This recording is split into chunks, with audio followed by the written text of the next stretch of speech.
cuci muka itu pagi, jangan cuci muka terus langsung dibilas. Itu ngebersihin minyak doang. Sel kulit matinya itu masih ada.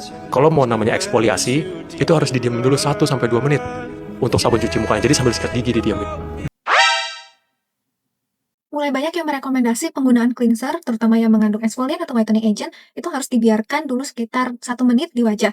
Apakah ini oke? Hai, kenalin, aku Emmy, kosmetik scientist yang suka spill semua hal tentang kosmetik dan skincare yang nggak pernah dibahas oleh dokter atau expert manapun. Sebelumnya, izin stitch untuk video ini ya kak, karena aku mau ada input sedikit dari POV kosmetik scientist. Maka fungsi sebenarnya kenapa cleanser itu didesain dengan formula sedemikian rupa? Karena memang fungsinya adalah untuk membersihkan, mengangkat kotoran, sel kulit mati, tapi penggunaan bahan eksfolian seperti salicylic acid di produk cleanser itu bukan sebagai eksfolian secara keseluruhan. Salicylic acid, dia itu lebih untuk meningkatkan cleansing power dari si cleanser, seperti membantu mengangkat sebum berlebih karena sifatnya yang suka minyak. Sementara untuk bahan whitening di dalam produk cleanser, hanya ada beberapa dan itu juga harus ada datanya. Dan mostly sebagai cleanser tuh lebih ke antioksidan jadinya, atau ya hanya sebagai claim ingredient. Tapi bukan berarti dia tuh hanya gimmick. Bisa aja dia bermanfaat. Balik lagi ke mekanisme kerja dari cleanser, untuk exfoliant dan whitening agent mungkin bisa di leave on selama 1 menit, tapi kerjanya tidak seefektif yang kamu bayangkan. Dan secara praktiknya, memang nantinya bahan-bahan surfaktan dari cleanser itu mereka punya affinity yang jauh lebih tinggi daripada whitening dan exfoliant di produk cleanser yang kamu pakai. Jadi secara bahasa bayinya tuh,